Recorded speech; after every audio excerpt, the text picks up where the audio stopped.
Hello, and thank you for joining us as we discuss key considerations for your overall customer experience strategy.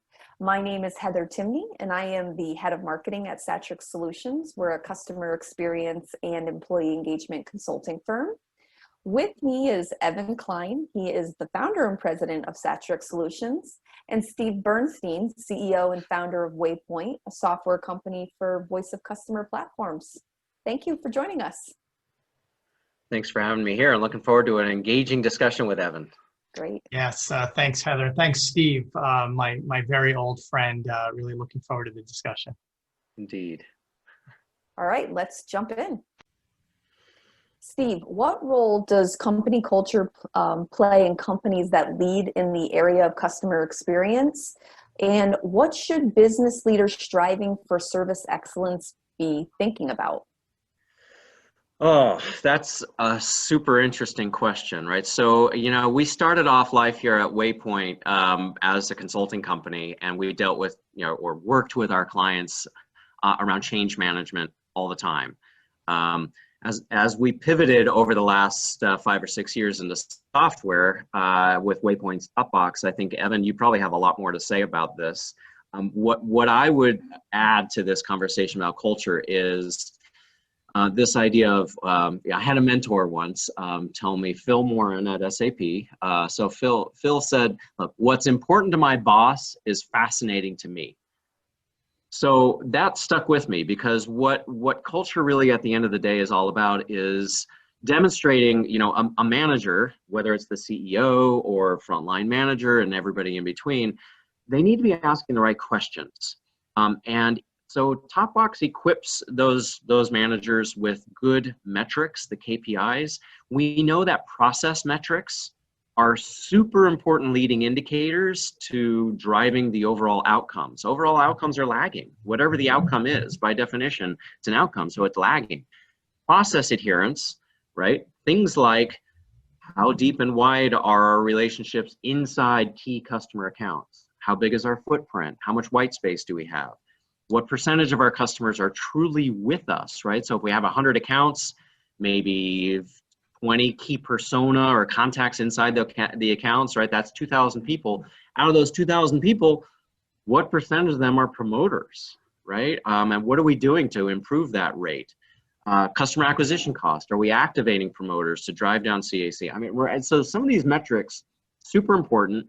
And so we equip our managers with that from a software perspective. But Evan, right? The soft piece of this, I think, is probably much more in your wheelhouse. Is that accurate? Yeah, Steve, it is. Thank you. We do a lot of work around helping companies to elevate their culture of customer centricity. You cannot maximize the impact or ROI of your customer experience program unless you're doing work towards maturing your customer-centric culture. And that involves a number of different elements. You mentioned one, Steve, where making sort of KPIs or metrics visible across the company, within reason. You're obviously not going to share everything with every employee, but employees need to understand what does it mean to be customer-centric and how are we working in aggregate to affect positive change. And sometimes that involves storytelling, which you can share some of the metrics that you're monitoring or some specific customer stories that reinforce the notion of customer centricity. So, we're often talking to clients and providing tips and strategies that we've seen proven very effective. In fact, we do a lot of writing around building the customer-centric culture as well, because again, those that are sort of world-class in this realm really have employees that get it across the board. They're all working towards the same goal. They all put the customer at the center of everything that they do. And it's something that's talked about on an ongoing year-round basis. This sort of common refrain, Steve, that I'm sure you've heard, right? Which is there might be one individual who owns the customer experience program, might be the chief customer officer or the head of customer success, but everybody in the company has a responsibility to the customer experience.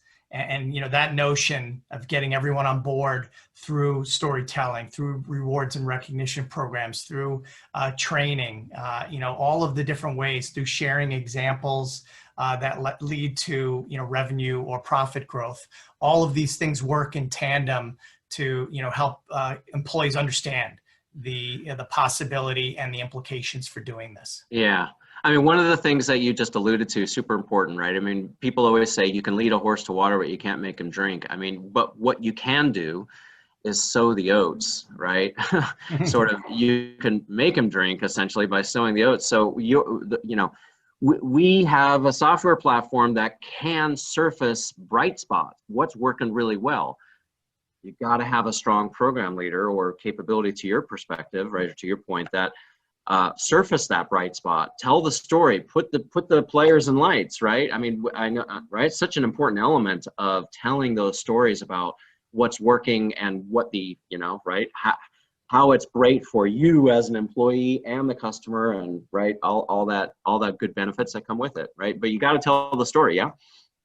Yeah, and I think the one final thing that I will touch on that I think is the biggest risk that companies face is a culture where employees are reluctant to share bad news, right? For maybe fear of retribution or for other reasons. They don't want to surface anything that's less than positive.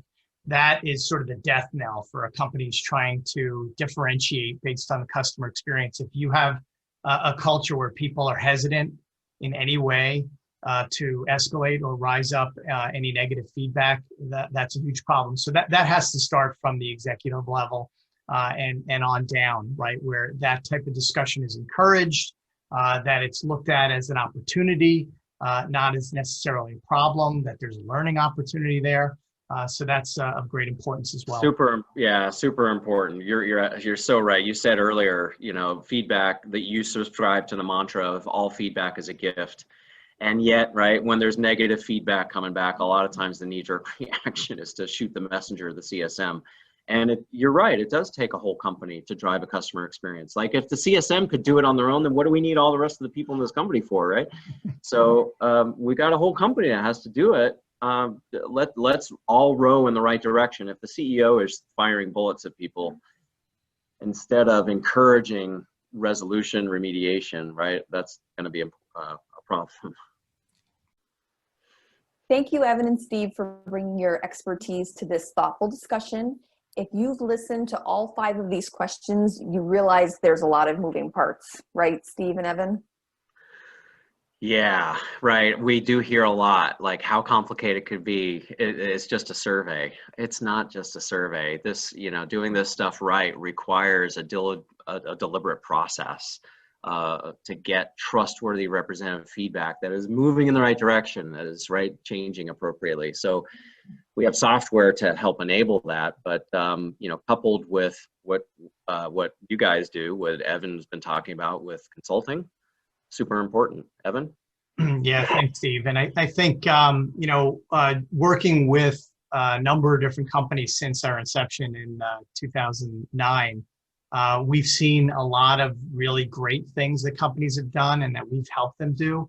And then unfortunately, we've seen companies who have tried it on their own internally and made mistakes. And so that's one of the areas that really pains us when we see companies doing things wrong, because ultimately it has the really significant risk of generating data that's not reliable or trustworthy in any way, or potentially offending the very relationships you were looking to strengthen because you're not doing the the work of actioning the feedback afterwards. So as a consulting firm, these are some of the areas that we work very closely with our clients to ensure that they are adhering to best practices, that we're doing all the right things to maximize the return on investment. Great, thanks. So to dive deeper into this discussion or to chat more about your program, please feel free to connect with Evan or Steve or myself on LinkedIn, and you can also find more information on our websites. Thank you. Thanks. Thanks, Heather. Thanks, Evan.